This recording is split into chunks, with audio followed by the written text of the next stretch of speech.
Anong sabi? Huwag na tayong pagbibintang chismosa tayo. Dapat tayo. Yung totoo lang. Sabi niya, chismosa tayo. Lang naman.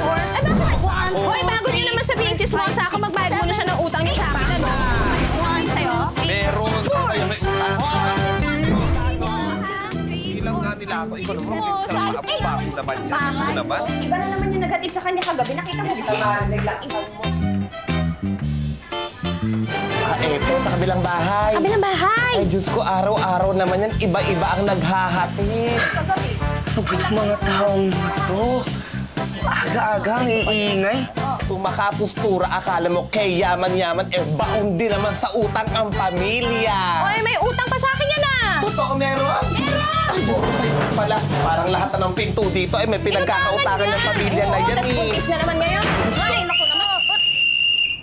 Silence, please! May interview ako para sa scholarship ko, ha? Bakit ba matahimik tong compound na to? Aling ko rin. Di ba sinabi ko na sa'yo, ha? Bawal tong sampay mo dito kasi nasisira yung profile ng compound ko. Sige, ayusin.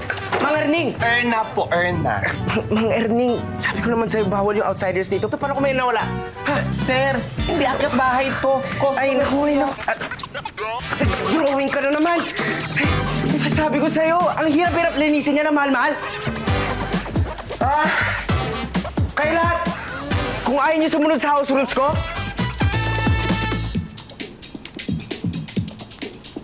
maghanap na ka na ibang matitirahan.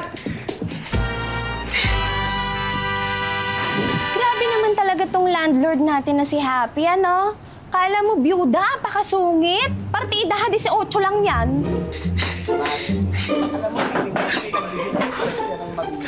Actually, hindi bagay sa kanyang pangalang Happy. Ang bagay sa kanya, Angry. Angry! Tama! Mas bagay sa kanya pangalan niya na yun. Hindi siguro siya mahal ng nanay niya. Ay! Wala nga pala siyang nanay at papa.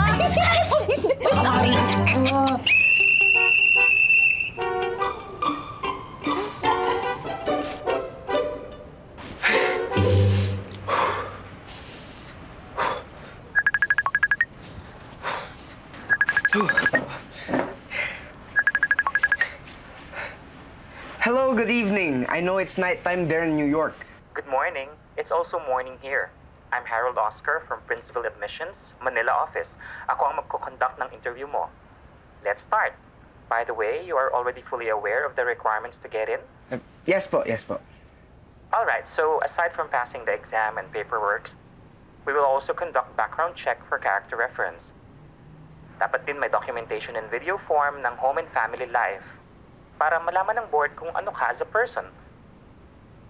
Holistic approach. Sir, wait lang po. Kailangan pa po ng buong family? Hindi po kayo tumatanggap ng orphans, sir? Yes, kailangan galing sa mabuting pamilya ang bata. And no, hindi tumatanggap ng orphans.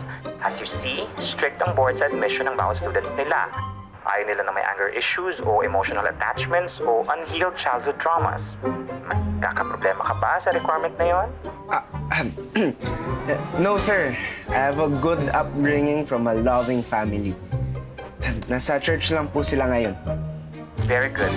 Let's start the interview. Tita, requirement kasi sa Ivy League ng papasukan ko na may buong family. Kahit 1 week lang kayo dito na tito. Hindi tatanggapin yan kasi hindi mo kami parent. Pero simula nung namatay sila mama at papa, ikaw na rin naman naging mami ko, ah. Kailan? San banda? Hindi na tayo close. Nagtataka nga ako sa'yo, ba't mo ako tinatawagan ngayon? Hindi ko na alam kung anong gagawin ko. Happy, kaya mo yan. Simula nung namatay ang parents mo nung 11 ka pa at ipinamana sa'yo ang paupahan na yan, nagawa mo ng mabuhay mag-isa. Manina lang sa'yo yan.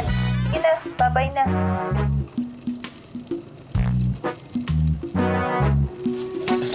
Lala! Mang Erning, di ba bawal outsiders dito? Ano ba, Sir Happy? Jowa ko to. Jowa! Diba? Oh, lalasatin na ka. Ito na allowance mo. Bye-bye! Ay! Sorry! Akin na, lalaba ko. Laba ko na. Sige na, sorry na. Ayaw mo, laba.